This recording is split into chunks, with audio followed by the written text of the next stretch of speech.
Alright, so BlizzCon just ended and I'm here to recap everything and tell you what we learned from it. The pre-show waiting room had none other than DJ Christian Narn, also known as Hodor, to create some hype before the opening ceremony.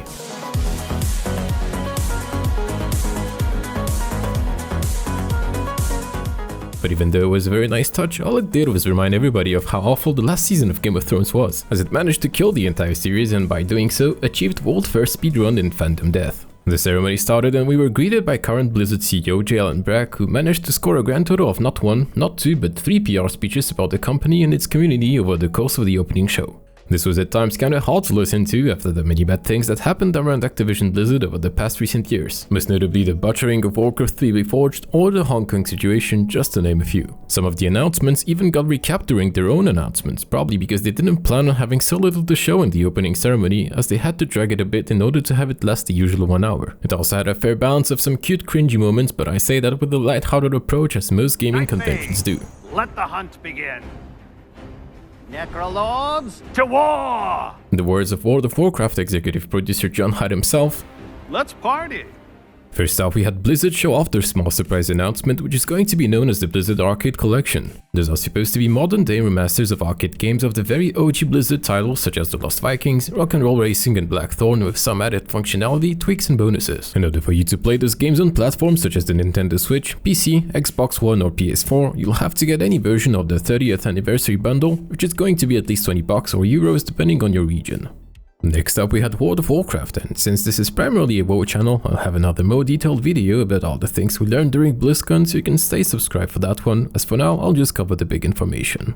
It opened up with a new trailer for the upcoming 9.1 patch known as Chains of Domination. Without delving too much into spoiler territory, it features some nice scenes such as Uther feeling some bad presence while pairing it with choirs from the Lich King theme, Anduin's camera angles reminiscing the ones from Arthas' return to Lordaeron, and also having his musical theme being altered from major to minor tonality just to make sure you understand who's being portrayed as evil now, while they continue doing some Sylvanas foreshadowing looks.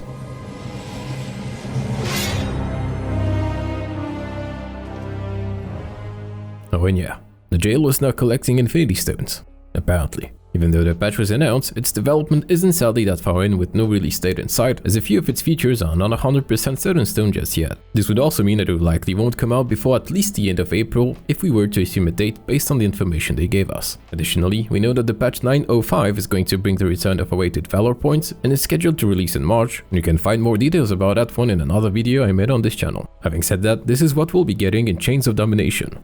A new zone known as Korthia, which is going to be located within the Maw, new Covenant campaigns and transmogs, flying, available once you finish the campaign and not gated behind rep grind, Shadowlands PvP and Mythic Plus Season 2, featuring a new jailer themed affix known as Domination, details currently unknown, a new broker themed mega dungeon featuring 8 bosses similar to how it was with both Karazhan in Legion and Operation Mechagon in Battle for Azeroth. A new 10 boss raid known as the Sanctum of Domination, which will culminate in a fight against Sylvanas herself. It was described by the devs as one of the most epic fights ever created, but the raid will also feature some familiar names such as the Taragru, the literal Eye of the Jailer, and none other than the Archlich of Naxxramas, esteemed Lich Lord of the Plaguelands, commander of the Dread Necropolis, master and founder of the Cult of the Damned, formerly of the Council of Six, creator of the Abomination, summoner of Arkham the Defiler, betrayer of humanity, Hearthstone enthusiast, and majordomo to the Lich King Kel'Thuzad himself.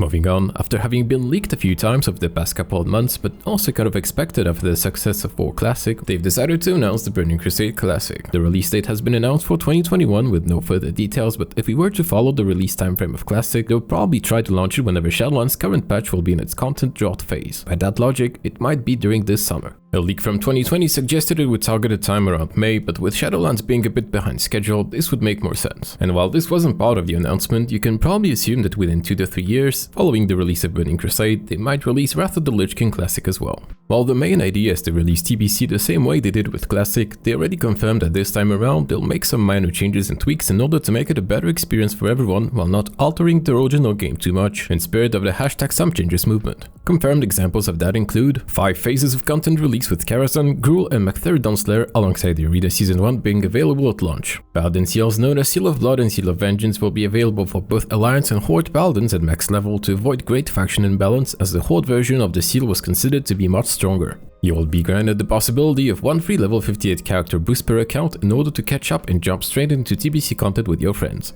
While your classic character can continue to the TBC version of the game, you will be able to create a copy of your classic character on a permanent classic version of the game if you choose to do so, but that will require an additional fee. The arena system will likely use an MMR system similar to the retail version of the game. Spell batching will be removed for an overall better gameplay experience. They're also considering adding elements of the modern day group finder into the game, but do not worry, those are not automatic queues. While the game will release with its final original TBC balance patch known as 2.4.3, just like it was with Classic 1.12, they will actually release the pre-nerfed version of the raids, which will surely have a lot of people excited to see whether something was truly mathematically impossible or would it just be a meme of the past.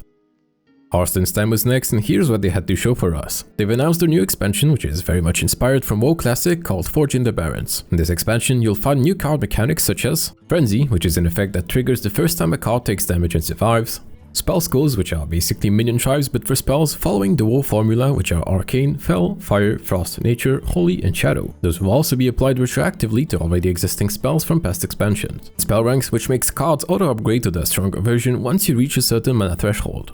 Sometime after this expansion, a new game mode known as Mercenaries will be available and is going to be inspired by roguelike games. This mode will have no deck building and will make you jump straight into the game just like Hearthstone's Battlegrounds. Sadly, they haven't really given much more details about it.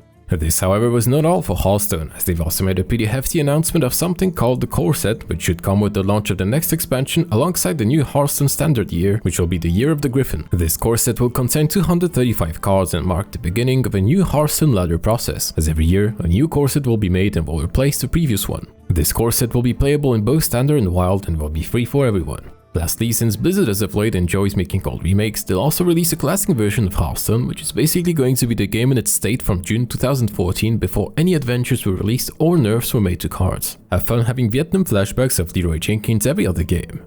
Next up we had the Diablo panel, and it started with Diablo 4 and the announcement of its fourth class, the Rogue, their trailer made in its work-in-progress game engine. The Rogue is going to be a mix between the Diablo 1 Rogue, the Diablo 2 Amazon or Assassin, and the Diablo 3 Demon Hunter, so basically a super adaptable dexterity-like character that you will be able to play and customize as you see fit, as you will be able to adapt those playstyles and choose which one will be most appealing to you, varying from a high mobility assassin to ranged archer and even some Dark Shadow Realm techniques thrown into the mix. I'll leave a link in the description if you want to find out more through a dev commentary video.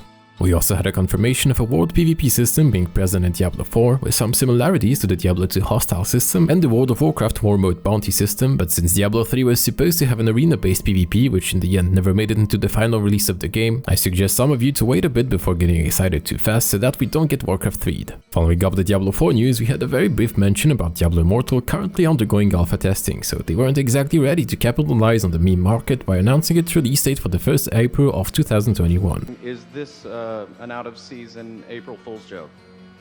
I feel like there would have been a pretty strong comeback after the disastrous Blizzcon announcement of 2018. All jokes aside, after having seen some footage left and right when it comes to the quality standard of mobile games, Diablo Immortal is looking like it's going to be a very fine product for its targeted audience, and I expect it to do very well once it's going to be released later this year. Lastly, to finish up the Diablo panel, we got actually a very nice surprise as Diablo 2 Resurrected got announced, which is going to be yet another remake, and even though it was rumored for months that it's something that's being worked on, most people felt very anxious about the potential quality of the final product after the tragedy known as Warcraft 3 Reforged happened.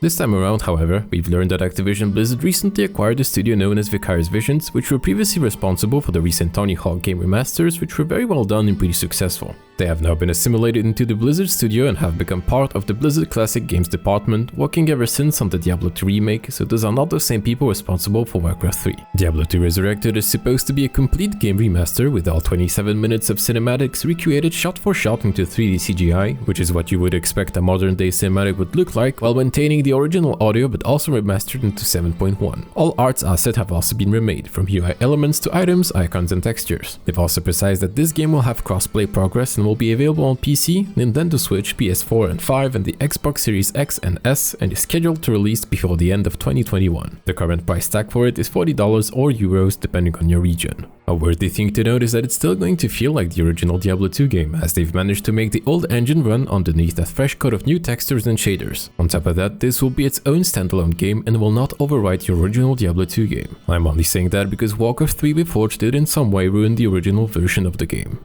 It is honestly looking surprisingly good, which will likely get people pretty excited about the game again, so hopefully it will deliver in the final release. As a wise man once said, remember, no pre-orders. And this actually wrapped up all the BlizzCon 2021 2021 news they had to offer. Blizzard CEO also hinted at the possibility of them working on new IPs or projects, but I'll let you decide on your own what to think of this quote.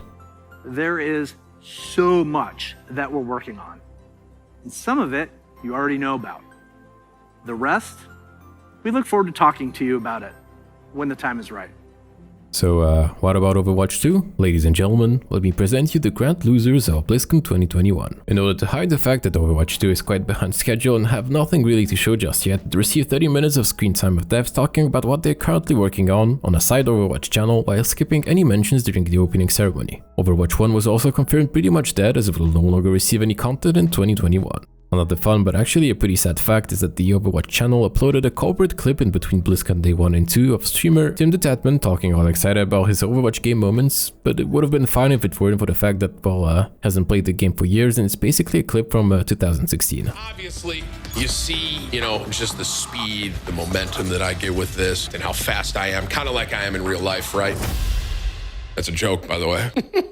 I see the Zarya graph. StarCraft fans didn't exactly have a lot of fun either, since it was announced that the game will no longer receive any content besides some balance updates from time to time. All we'll receive is a small show match of Korean legends playing StarCraft 1 and 2. It's still better than nothing, I guess, but this made things even worse for Heroes of the Storm fans as well. Those StarCraft games were hosted and broadcasted on the official Heroes of the Storm YouTube channel to make sure that the people that still love playing the game can be even more disappointed. And yeah, people were basically silenced for even trying to mention Warcraft 3 Reforged. We all understand that 2020 wasn't kind to any of us, so I hope Blizzard is going to come back stronger in the next year, as even though it may not look like it from this video, I'm a big fan of all Blizzard games. But if you were to recap all of these announcements, this is how it would look like in one graphical panel.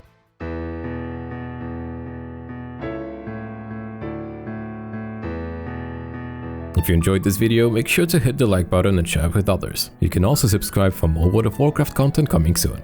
Goodbye.